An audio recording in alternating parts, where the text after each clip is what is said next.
uh, before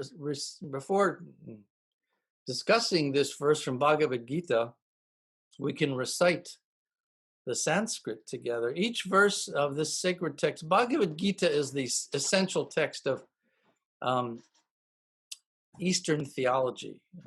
It's the root of Hinduism. Before the word Hindu even existed, the Bhagavad Gita was the guiding spiritual text for Southeast Asia and from there around the world. Since the 60s, when Prabhupada Bhaktivedanta Swami came to New York in 1965, the Gita has developed an international following and is the catalyst for communities of practitioners of devotional yoga. So it's his edition of the Gita that we're discussing. Each of the 700 verses in the Bhagavad Gita, it's not a long text by comparison with other sacred scripture. The Gita is a rather short work, only 700 verses. But each is a densely compressed mantra of knowledge and spiritual sound. The word mantra comes from two Sanskrit terms, manastraya, manas meaning the mind, and traya meaning liberation. So the foundational principle of yoga practice and bhakti yoga included is the ability to distinguish our identity, our true self, from the physical body and the dictations of the mind. So the recitation of mantras, manastraya, is a very practical, simple way to resuscitate, to revive the consciousness of ourselves as eternal beings. So each of these mantras of the Bhagavad Gita is most worthy of recitation. So this 26th text from the first chapter reads as follows. Tatra pashyat statan partha pitrin ata pitamahan acharyan matulan bratrin putran potran sakim tata svashuran suridas cheva senayor ubaryor api. So I won't attempt to sing that to a melody, but these verses can be sung. The Sanskrit language is such a beautiful language. It's not so much spoken as it is sung, and there are different melodies that you can use for these verses. But I'll just recite the text once more. Tatra pashyat stetan partha pitrin nata pitamahan acharyan matulan bratrin Putran potran sakim stata, svashuran suridas sheva, senayor ubayor api. And the synonyms to these words are as follows. Tatra meaning there, apashyat, he could see, stitan, standing, partha, a name of Arjuna, son of Prithu, Partha. Pitrin, fathers, ata, also. Pitamahan, meaning grandfathers. The great father, Pita, right? In Hindi means father. Pitan Maha, the great father, that's the grandfather. Acharyan, teachers, that's an important word. Acharyas, one who teaches by example. Matulan, meaning maternal uncles. Bratrin, or brothers. Putran, sons. Potran, grandsons. Sakin, friends. Tata, too. Svashuran, fathers-in-law. Surida, well-wishers. Cha, also. Eva, certainly. Senayor, of the armies. Ubayor, of both parties. Api, including. The translation of this verse reads as follows.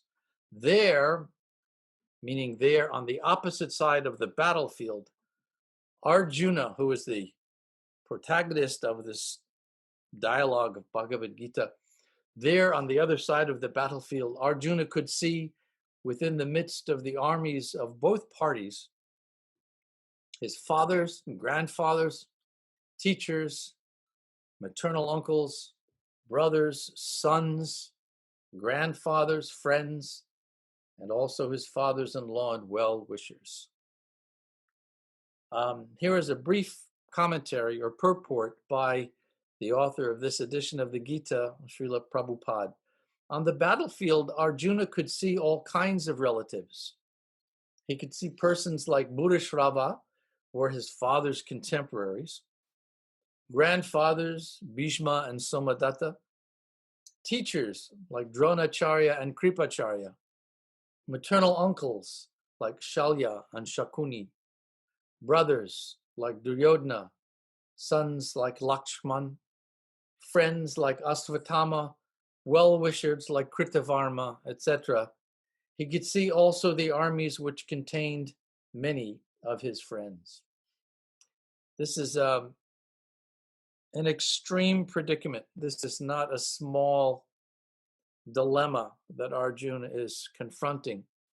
The story, very briefly, is that Arjuna is called upon as a righteous warrior to confront an army that has usurped the throne from Arjuna and his brothers, known collectively as the five Pandavas. And every possible way of avoiding battle has been tried. They tried negotiating with their enemies, the Kauravas, these usurpers. They tried threatening sanctions. They went even so far as to say, keep the kingdom, but allow us some role in the governance of the land. And it doesn't even have to be the entire kingdom.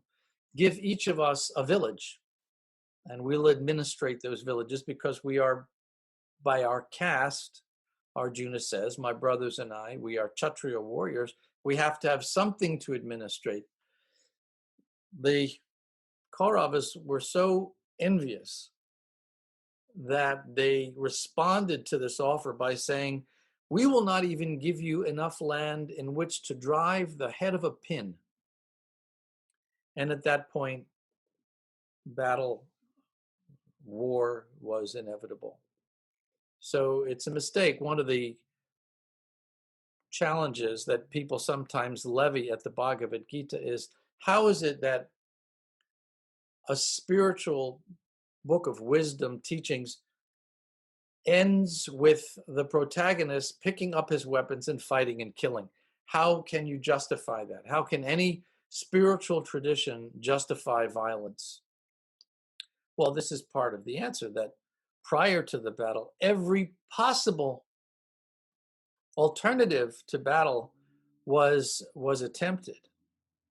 And the Pandavas were so adamant, so bitterly jealous of the Pandava princes, the rightful heirs to the throne, that it reached a point where there was no choice.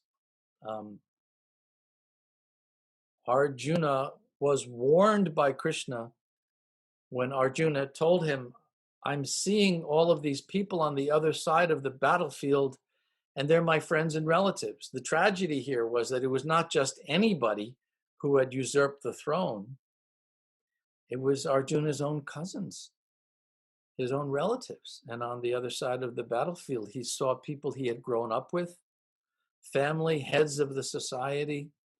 His own martial arts guru, Dronacharya, was there. Imagine being confronted with the responsibility to kill your guru. So if Arjuna hesitated, it's perfectly understandable. Krishna, who is the supreme being in personal form, who had volunteered to serve as Arjuna's chariot driver in this battle, warns him that, your desire to withdraw from battle may be admirable in some respects because you don't want to commit violence, but consider this. If you do not fight this battle and you allow these terrorists, because in contemporary language, the Kauravas might very well be described as terrorists. If you allow these people to continue their homicidal regime, because the Kauravas had no hesitation killing whoever they had to kill in order to retain power. Arjuna tells Arjuna, you will become responsible for perpetuating this evil. So you have a choice here. You can be a good guy in your own mind and leave the battlefield, avoid conflict, avoid having to harm anyone, and externally people may say, what a good soul. But people with knowledge of the true understanding of the meaning of goodness will condemn you as a coward, and you will forever live with the shame of having allowed evil to continue. So these are your choices. So the balance of the text, we're here at the very beginning. This is still the first chapter of this discussion between Krishna and Arjuna.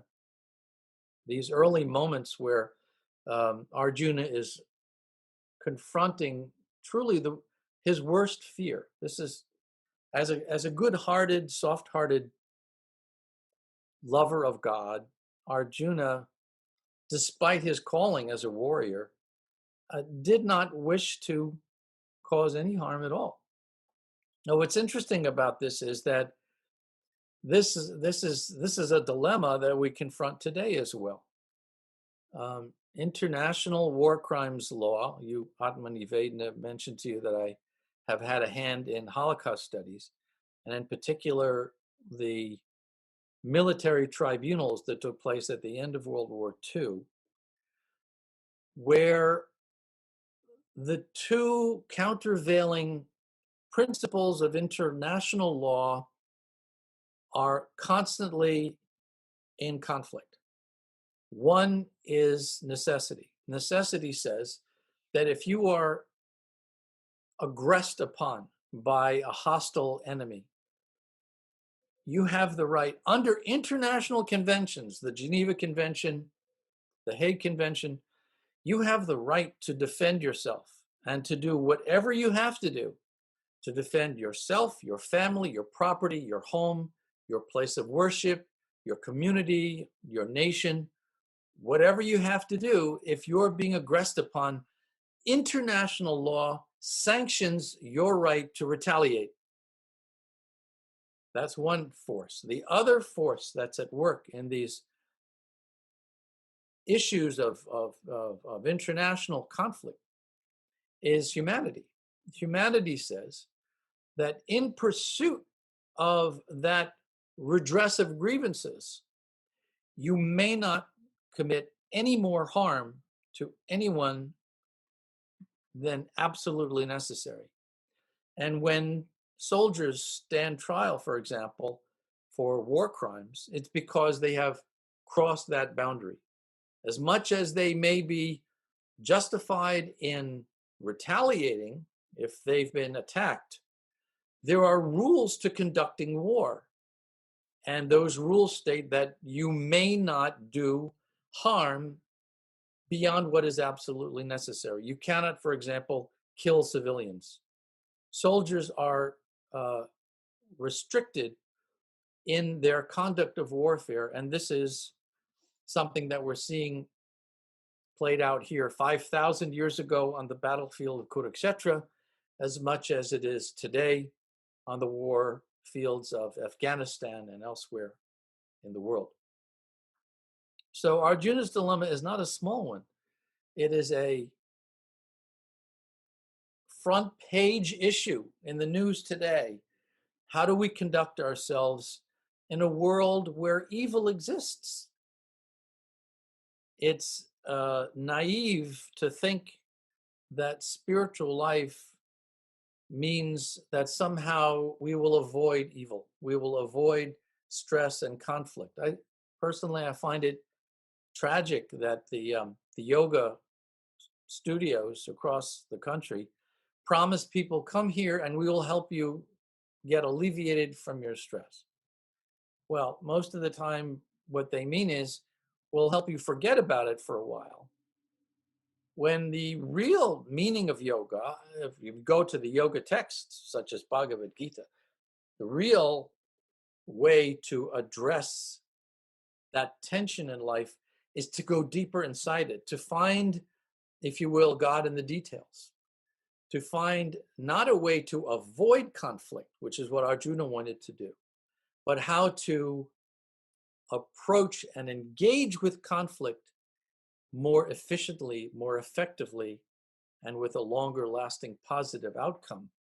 Those are the tools that yoga practice inculcates in practitioners. So what follows after this moment where Arjuna turns to Krishna and says, I don't want to have anything more to do with this. Initially, what happens in the first 3 chapters of this 18-chapter discussion is Krishna brings Arjuna down from this place of almost hysteria. Arjuna describes his situation at the end of the first chapter. He says, I can't deal with this anymore. I'm so thunderstruck. I'm so disturbed by what I'm forced to do here that I cannot act. I don't remember my name. I don't know who I am anymore. I'm sweating. I have a fever. This is all verses from the later in this first chapter. I can't even stand up. And he sits down on the chariot and drops his weapons. So he's in this state of inertia where he's frozen in inaction. And Krishna, as the wise guru of Arjuna, says to him, okay, let's calm down. Let's start with basics. Who are you? Before you make decisions about what you should do and what you shouldn't do, and before you begin reacting to things the way you have, let's come back to some basics. And what happens then in the second and third chapters is that Krishna spells out the fundamentals of what may be called Krishna consciousness, or the fundamentals of self-realization, self-awareness. What are those fundamentals? The fundamentals are that all life, whether it be human, animal, plant, insect, bird, whatever it is that we call life, is a body housing a spark of eternal energy, Jiva Atma. The Sanskrit is Jiva Atma. There is within every body, from a bacterium up to human life and beyond, a spark of God, like a spark from a fire, which possesses the same qualities as fire, heat and light, but in minute quantity. Somehow, some of these individual souls, which means all of us on this Zoom class today, as well as every other soul out there in the world, we are among a certain category of Jivatma who left the original native environment, you might say, of life. There is a place called the Paravyoma. In Bhagavad-gita, this is described. There's a verse, Parastasmat tu bhava anyo vyakto vyaktat sanatana. Krishna tells Arjuna, this world is not all in all. There's another universe. There's another creation. There's another reality out there. And what is that? Parastasmat. It's para. It's superior to this world of birth and death. And what happens in that sanatana realm, that eternal realm? That is the origination of life. And in that environment, all souls, all jiva atmas, express the fullness of their spiritual identity. When those particular jiva atmas, we here inclusive, enter into the world of birth and death, we forget that background. We become oblivious to the original nature, to our own original nature. and we take on the qualities of the atmosphere around us. The more we associate with the material world, the more births we take in material bodies, the more entrenched we become in this conviction that this is who I really am. This physical and mental construct is who I am. Krishna reminds Arjuna, don't make that mistake.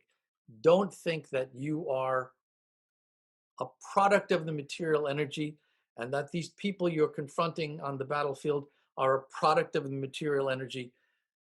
You have a higher calling, you have a higher nature, and you have a higher understanding of this.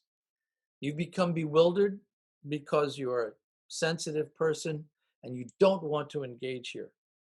But there is a way of behaving in this world by which even fighting in battle becomes part of your yoga. It becomes part of your path, your journey to returning to that original understanding of your divine self, your sacred self, your inner self.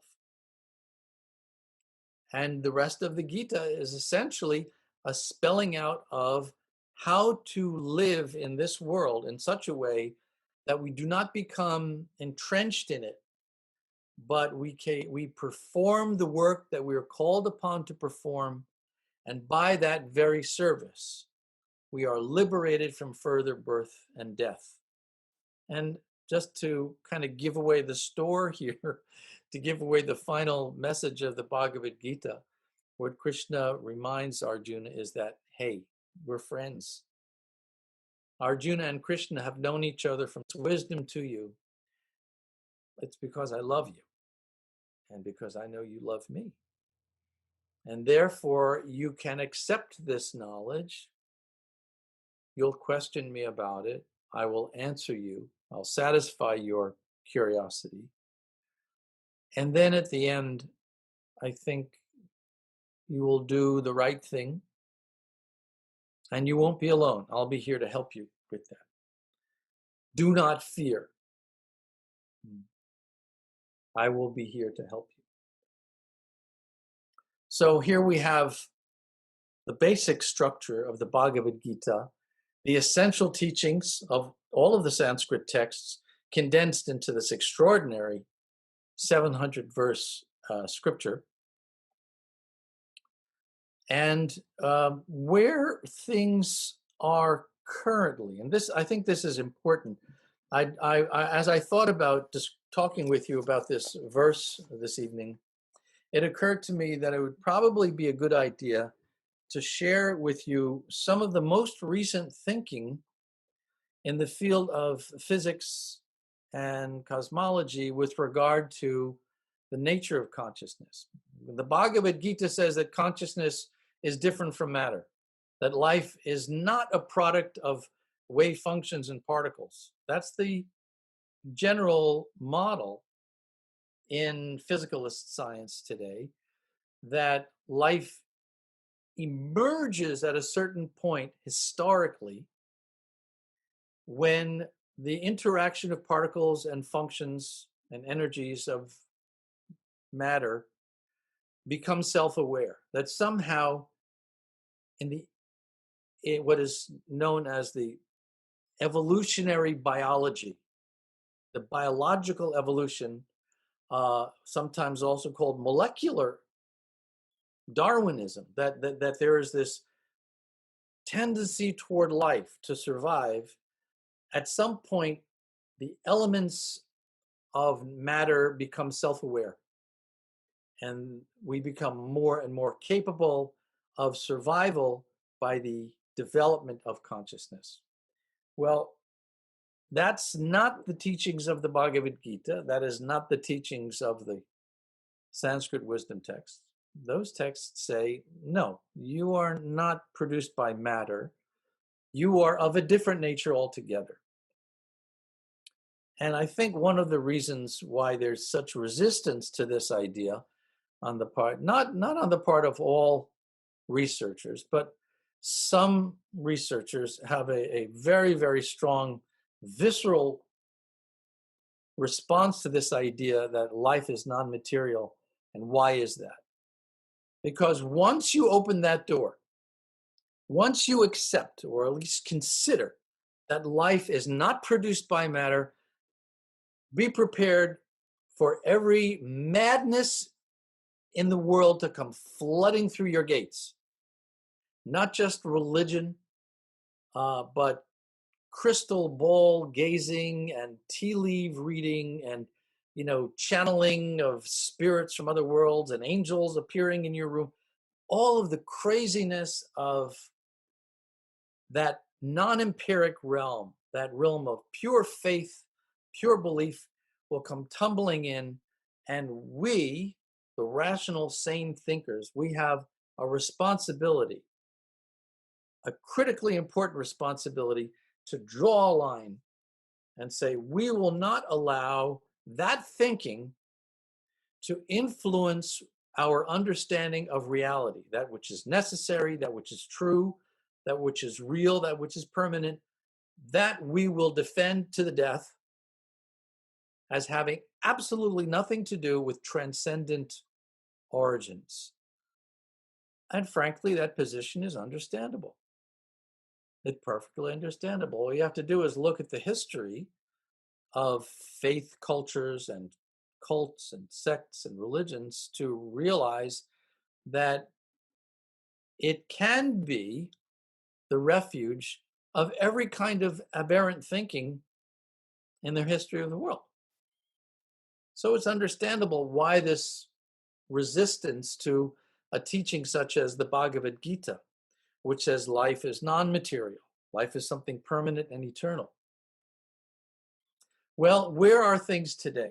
Things today have reached a point where there's too much evidence from the research in fields of consciousness studies that something else is going on for it to be ignored any longer. There's too much evidence that something more than just inert particles and wave functions and forces are at work within consciousness. So I've had some conversations with friends who are working in this field, and what I'm hearing is that where things are boiling down to currently is that we're able to track, that the physicalist scientific research is able to track the mechanism of experience, but is unable to explain its content, specifically its qualitative nature. What does that mean? Well, it means that we see how the brain works. We see how the functions of the brain operate. And there does seem to be something happening in the brain that we are not only aware of what's happening outside ourselves, but the brain seems to be aware of what's happening inside itself as well. And perhaps that's what we mean by consciousness. Well, the other side of that argument is that that is insufficient for explaining the irreducible first-person awareness of our experiences.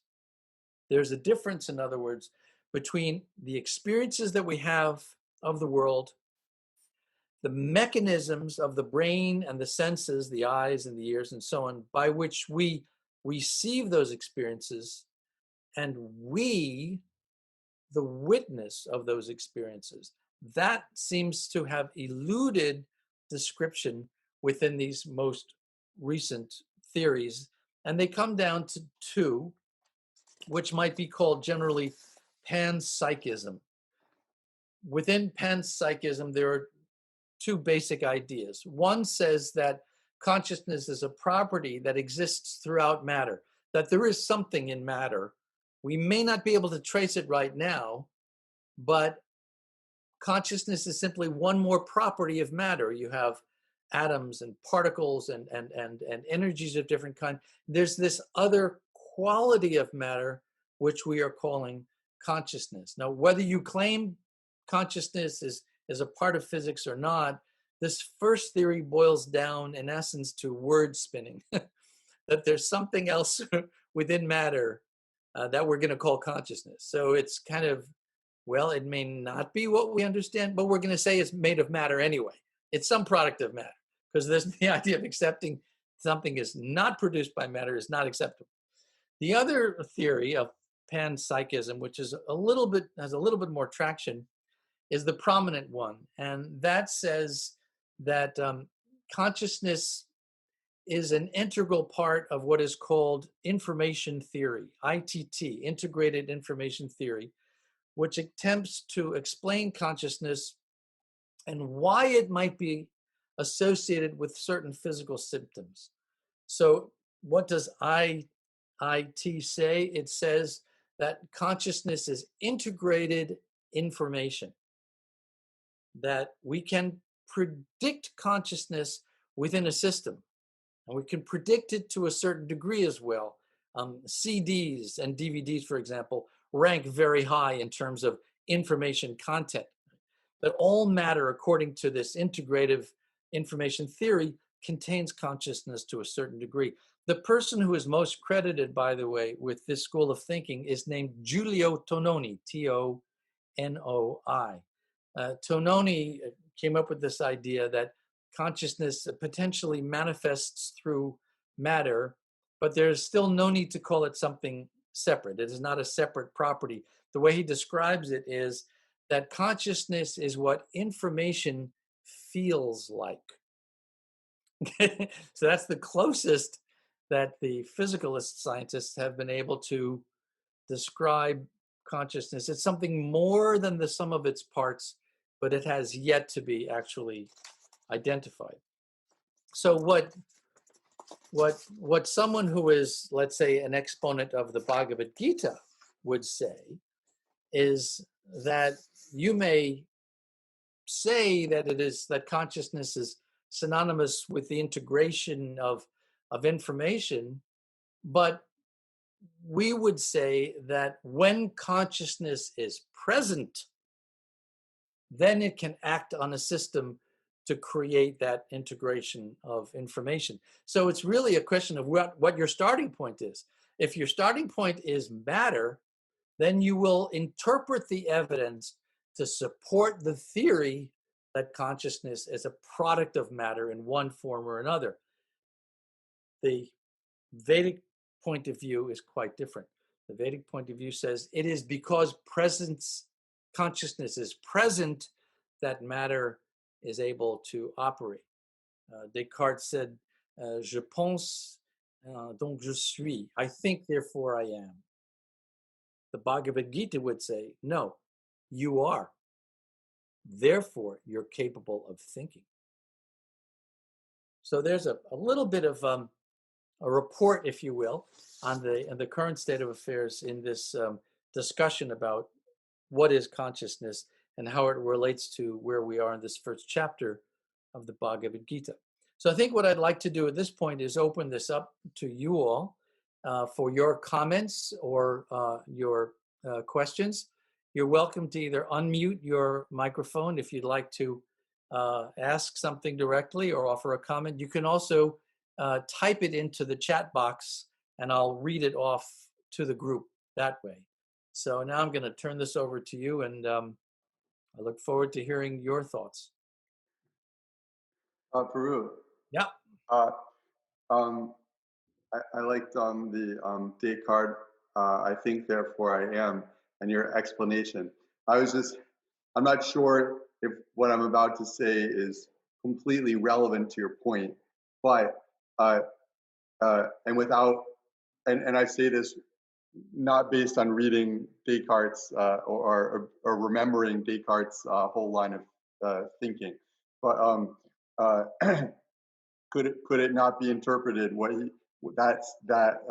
saying I think therefore I am to mean not so much that his thinking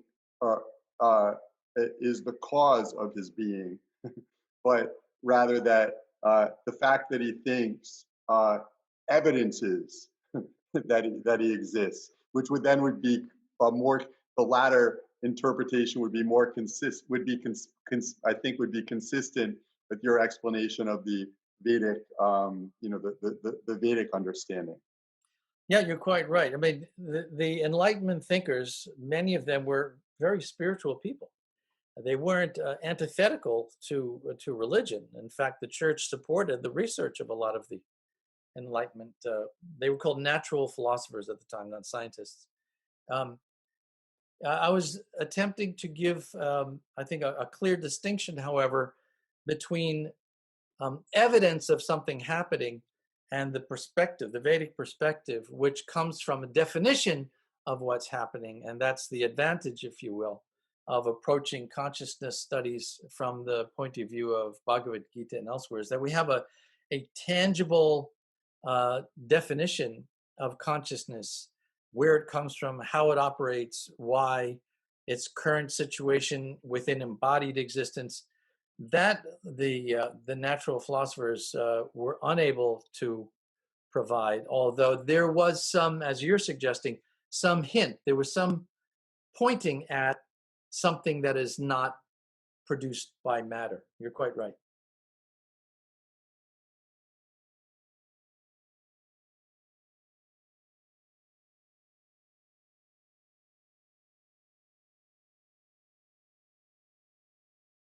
Yogesvara is waiting to see if anyone else wants to ask something. Well, yeah, Hare Krishna Prabhu. I was waiting because I was trying to figure out how to formulate my question myself.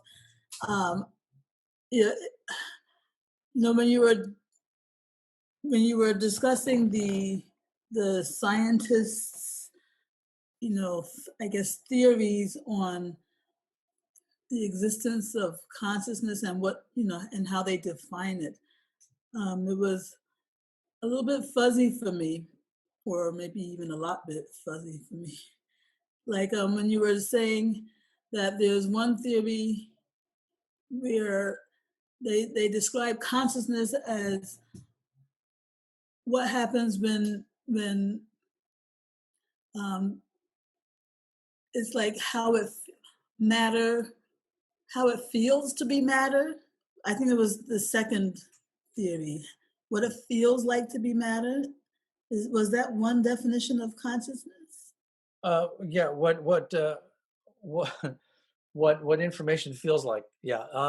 There are two leading exponents here. One is David Chalmers, and the other is Giulio Tononi, and their ideas come about as close to crossing that line into consciousness as something non-material as anyone gets. But they're still part of the scientific establishment. And therefore, if you read between the lines, what you find is that there's a certain kind of doubling back. If you get too close to that perspective, you risk tenure, you risk your credibility in the scientific establishment, you risk funding for your research, you risk being published or not published. There's a lot involved in sticking to the standard model. The standard model says there is only matter. That's all there is in creation. And if you just follow the physics down deep enough, you'll find an explanation for everything, including life, including consciousness. That is the dominant theme, the ground rules of the physicalist sciences today. And it was something that my teacher Prabhupada was very concerned about, because science is very convincing. It's married to technology, and people benefit by technology. And so they tend to believe what science tells them. And Prabhupada's position was science has not defined adequately consciousness as something born of matter. And we know from the Sanskrit text that consciousness is not material. And if you deny people that knowledge, if you insist that there's nothing but matter, you rob people of hope. You rob them of their souls. You rob them of the opportunity to break free from the cycle of birth and death. And essentially, you leave them in despair. If all there is matter, then there's not a heck of a lot to live for. I know some scientists who say, oh, well, don't despair. We can still make music and we still write poems. And, that's an awfully thin compensation for this grim portrait of, hey, man, there's no meaning to life. And when you're dead, and that's it. Why are you here? No idea. It's all a product of matter. It's dangerous and hurtful. So these descriptions that I was offering you of the two prominent themes in panpsychism, they're two of many that attempt to arbitrarily say that you have no soul. You have no soul. You are not an immortal being. You're a product of matter. You're nothing more than particles and wave functions. You are your body and your mind, and that's it. So get over it, get real. Stop depending on these flights of fancy and these, spiritual fables and mythology. They see Krishna as a myth. And they see Bhagavad-gita as a nice book, but essentially it's just for people who need a crutch in life and who can't do the math. So that's tragic. Pardon me here, Krishna Prabhu. Can you hear me? Yes, I hear you quite well.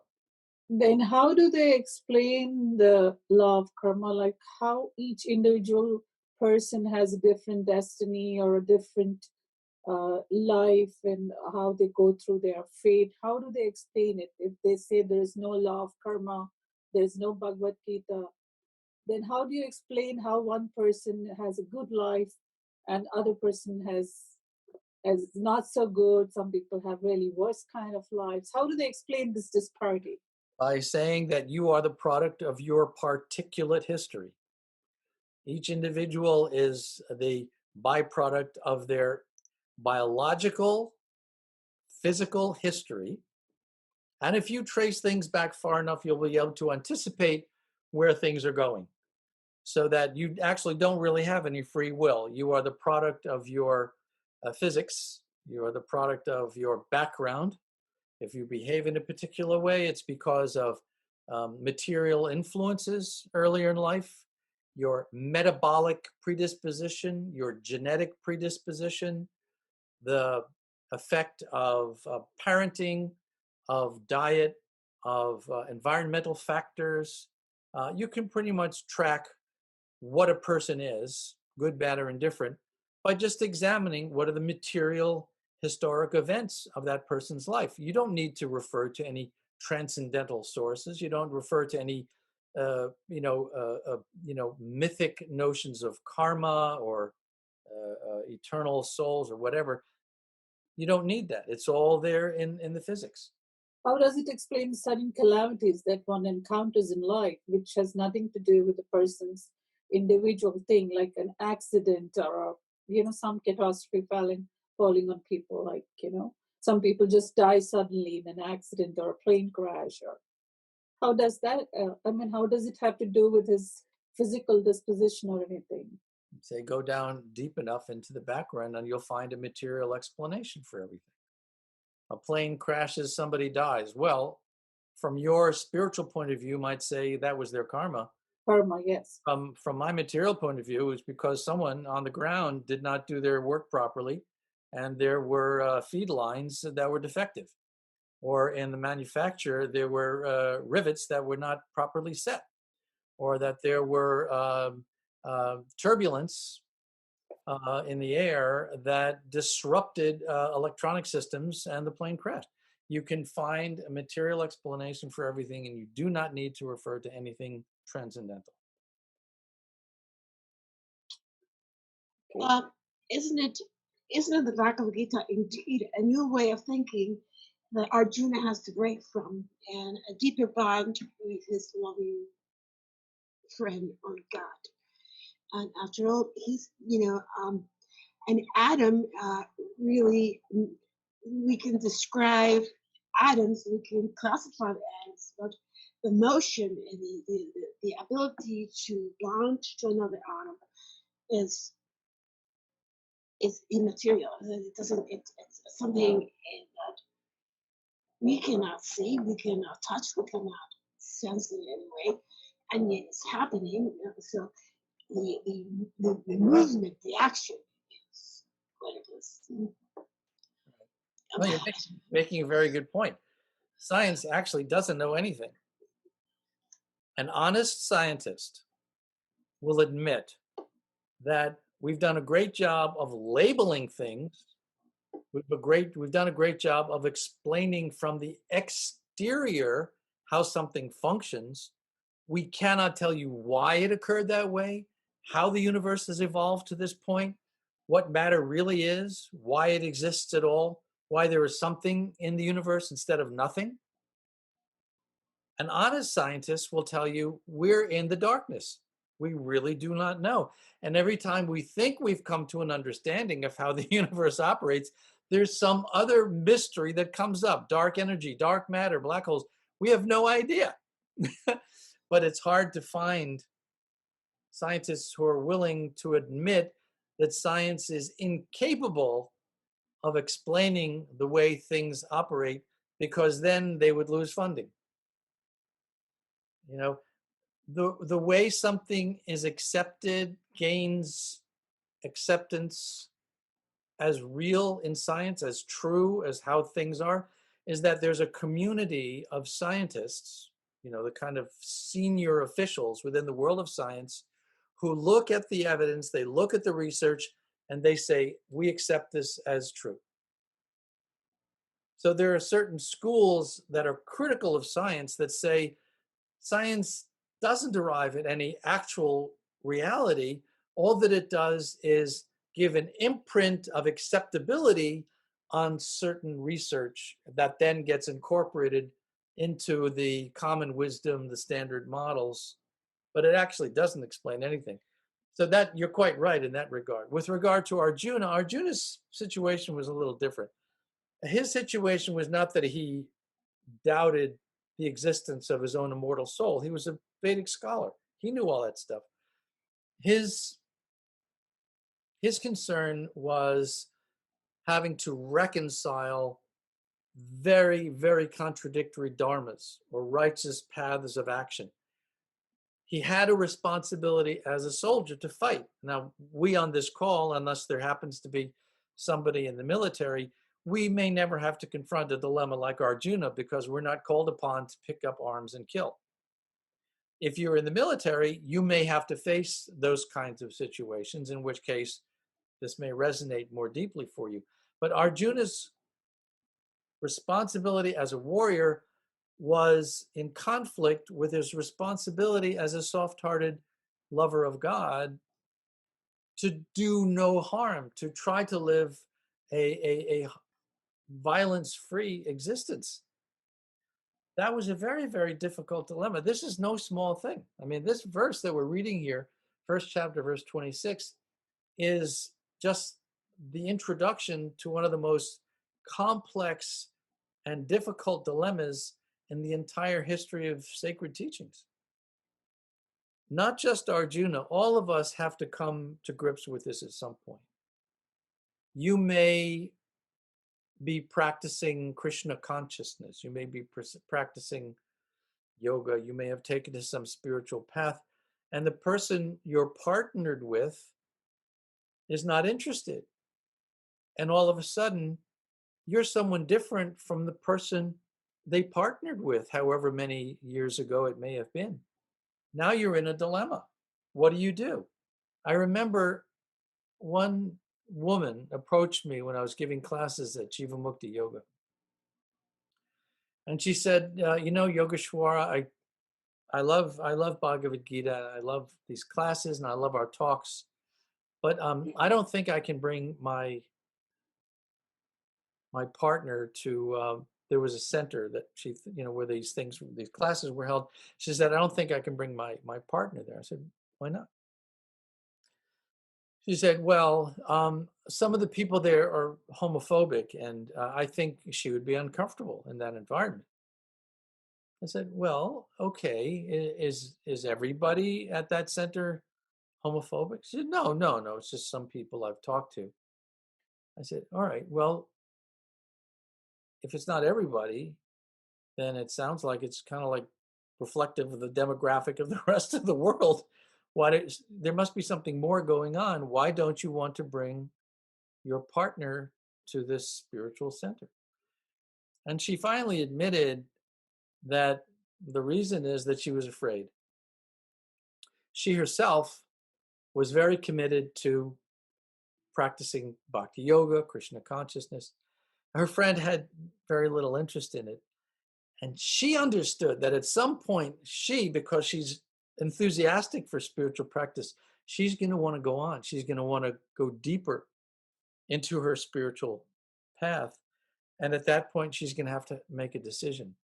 Do I compromise my own interests in increasing my spiritual activity in order to stay with this person? Or do I have to call it quits? That they're holding me back and I can't live with that. That's a real dilemma. That's a serious dilemma. When you have to choose between your partner and your spiritual path, that's a serious thing. So, these are no small issues, what Arjuna went through, and metaphorically, by reference, what we may have to go through in order to be true to our own spiritual calling as well. Yogesvara Prabhu, Mike Gill, he wrote a question that he wanted you to speak about. Do you see it, or do you want me to read it? No, I see there. Can you speak to the growing number of secular intellectuals who seem to be drawing from spiritual traditions, such as Buddhist meditation? Are they manipulating systems? Does the Gita have anything to offer these individuals, or does the rejection of the fundamental premise prevent any real usefulness or advancement? All right, Mike, as always, you're asking good questions. Thank you. Once again, appreciate it. Your question is relevant, specific to Buddhism, specific also to the Advaita Vedanta paths. These two schools, these two categories of spiritual discipline are described as nirvishesha and shunyavadi.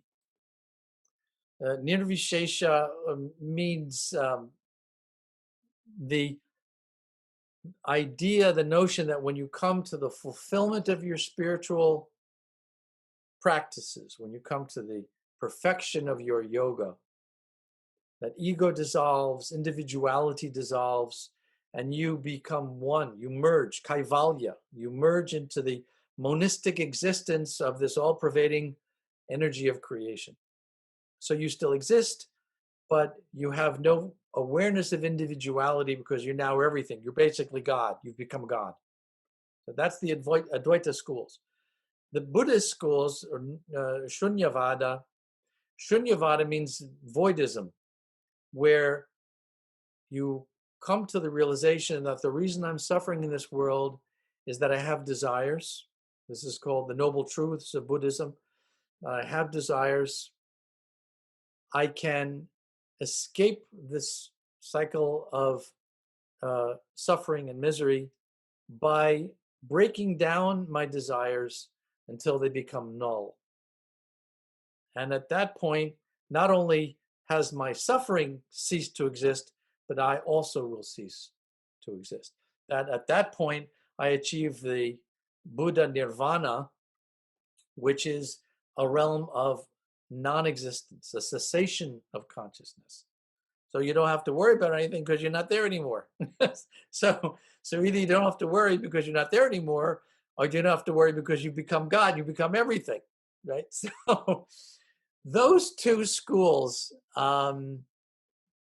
more particularly the Buddhist school, because it's non-theistic, are very much, as you're describing here, a manipulating of the system, if you will. Your question was, can you speak to the growing number of secular intellectuals who seem to be drawing from a spiritual tradition such as Buddha? Sure. If you're a secular intellectual, then what you don't want to be is a theist. You don't want to have to ascribe to the idea that there's some supreme being to whom I owe fealty, to whom I must bow down, who has control over my life, to whom I must now offer worship, to whom I must now offer prayers. That whole thing, that whole world I find disgusting and repulsive. I don't want to have anything to do with it, but I still want to be a spiritual person. So where do you go? You go to the non-theistic schools of spiritual practice. There you'll find the austere aesthetics of Buddhism. There you will find the non-existence of deities and divinities, where you don't have to worry about that anymore. That's no longer an issue. So yeah, it's a very good point. Very, very good. There is an appropriation, I would say a misappropriation of teachings such as Buddhist teachings as a validation for secular intellectualism.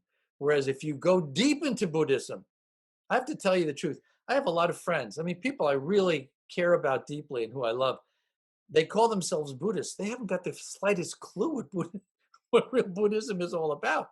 What they call Buddhism is this kind of window shopping Buddhism. You know, it's a very thin understanding of what Buddhist teachings are all about, and that's fine. I don't judge them for it. But if you go deep inside Buddhist teachings, you'll find something quite different from what most people understand as Buddhism. Yeah, so it is an appropriation for intended ends. Yeah, it's a good point. I see another question here from Andrea and Paul. How does the discussion of consciousness relate to the popular cultural idea that artificial intelligence will come to be? If that happened, how would we know if these artificial beings actually had souls or didn't? Well, there's a lot of television shows out there right now based on this idea that we will at some point reach a stage in our ability to manipulate the actions and reactions to information. This is going back again to integrated information theory, right? That we will reach a point in our sophistication of being able to manipulate the interactions of particles, for example, that we will generate awareness, and that awareness will be also self-aware. So that if you look at the work that's being done, for example, on quantum computers, what you will see is an attempt to go very deep into this notion that we understand how particles are working. We can't control them, but we can give them an environment in which their interactions will allow us to compute at 1,000,000 times faster than we've ever been able to do before. So it's very exciting, it's very tempting, very seductive, this idea that at some point we will be able to create an environment in which matter, and in particular subatomic particle matter, will generate awareness, and we can create artificial intelligence and stick it inside a humanoid form. And basically, you know, if you've seen this series Humans, that's one of many series that plays off of this idea that at some point humanoid beings become self-aware and they rebel against their creators. Well, it's exciting. It's great science fiction. I mean, it makes for terrific television viewing that has no particular ground in reality. And I think the extreme AI people will say, yes, that's where we're going. And at a certain point, that's what's going to happen. There's no particular evidence to support that.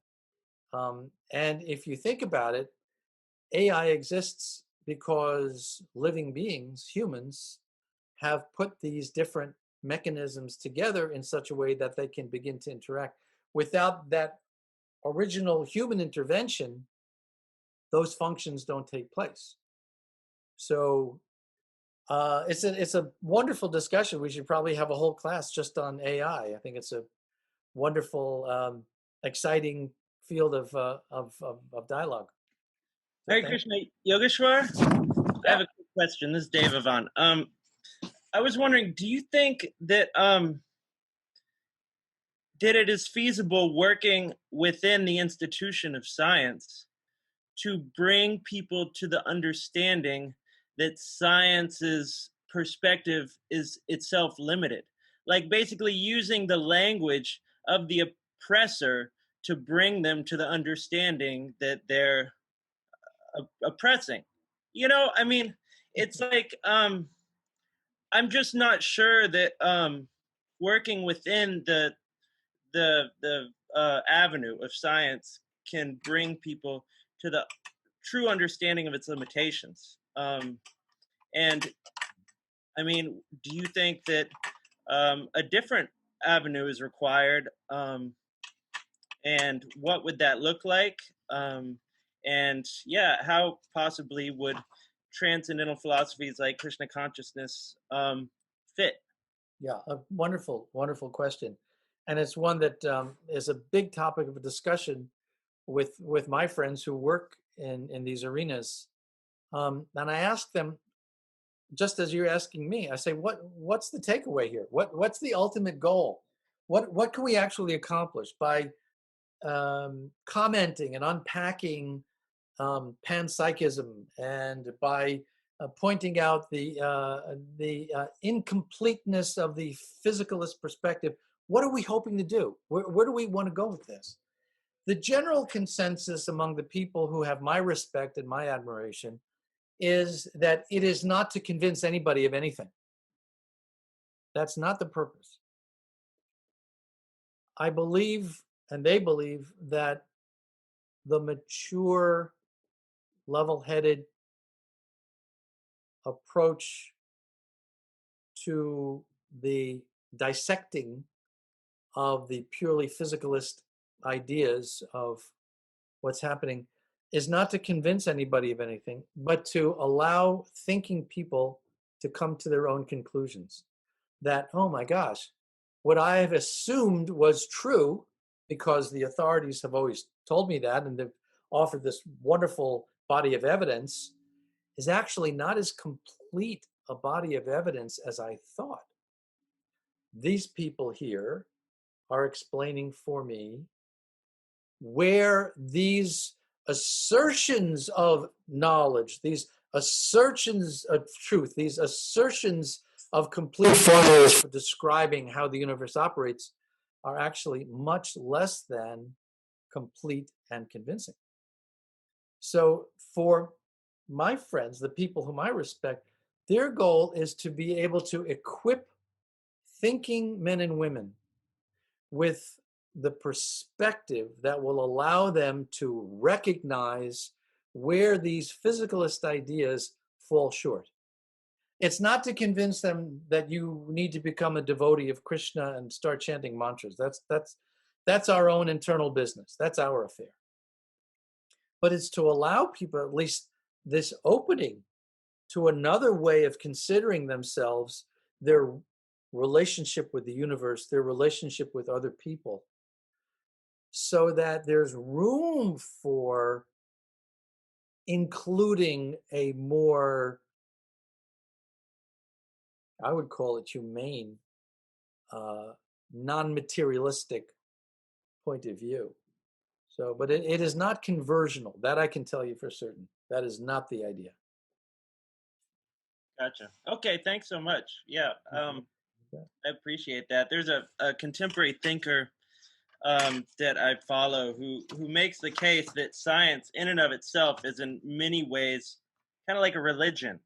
You know, it has its own canon of holy texts, you know, like the scientific textbooks and manuals, and you know, it specializes in its own language that only few can understand. And you know, it has an initiation ordeal called grad school, you know, where you get a name change, you get a doctorate. And you know, it has deified saints and martyrs like Galileo and Newton and Einstein, schisms and heretics. You know, there's just parallels that aren't really questioned so much when it's accepted as the fundamental way to perceive the universe.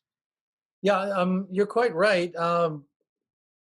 many of the people I'm referring to who have my respect make the point that we're really dealing with conflicting faiths.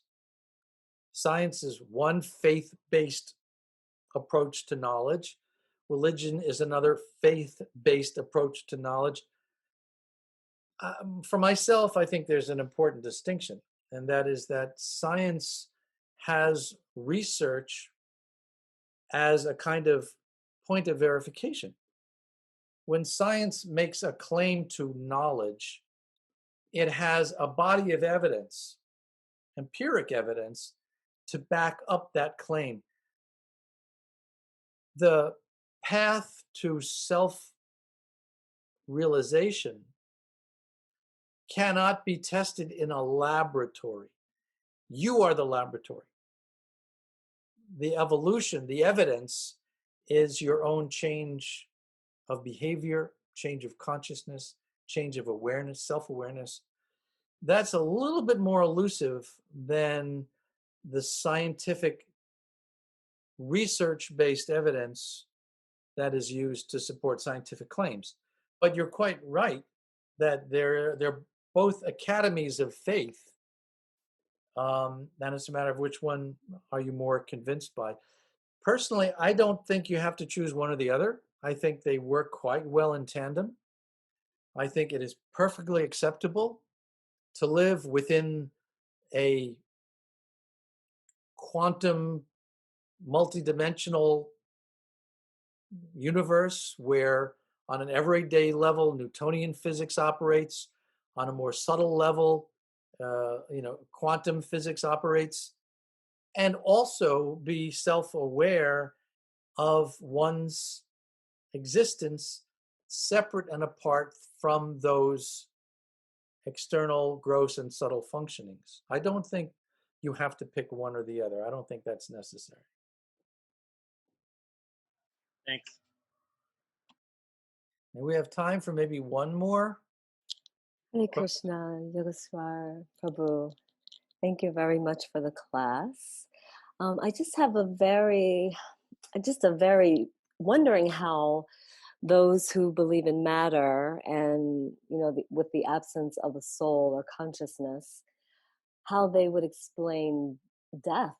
I mean, I often think of what Srila Prabhupada said, very basic evidence of the soul is that, the body does not function without the soul. At death is when the soul leaves. So what would they say about what happens to that matter? Why does that matter stop functioning if there is no soul? Well, you just need to replace soul, which is a religious term, with the word consciousness, which can be both a non-material term and, as we've been discussing, something that is defined as a subtle interaction of material elements to come to the answer to your question. Death has undergone an evolution in thinking, just as life has undergone an evolution of thinking over the course of scientific history, where death was once seen as this absolute end of everything, and there are many scientists today who accept that. There are others, particularly within this panpsychism realm, who will say that, no, there is some part of us, there is some part of the material, the elements of our material existence that continue on in some form. That's what they would call information. That's this integrated information theory that says information is not lost.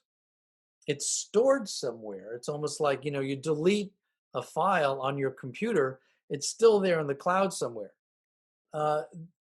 Consciousness, according to this perspective, operates in a somewhat similar way, that you spiritual types, if you want to call it reincarnation, then well, that's fine. But that's not what we're talking about. We're talking about some part of existence that continues in the form of information that moves from one field to another. And it's basically juggling words and terms for my taste. But the answer is that death has also undergone this makeover, if you will, in certain scientific circles. I'm afraid that's all the time we have. Thank you all so much for the really insightful questions and comments. I hope this has been of interest to you. Atmanivedana Prabhu, I appreciate your invitation for having invited me to be with your wonderful community here. Thank you. Thank you. Thank you, Prabhu. Yeah, lovely, lovely and enlightening to have you here with us this evening, Yogeshwara Prabhu, and of course your assistant Anuradha. Thank you, Anuradha, too. She's the one who gets all the credit. Without her, none of this is. I'd be lost without her. She did, however, give me one note, and I do whatever she tells me to do.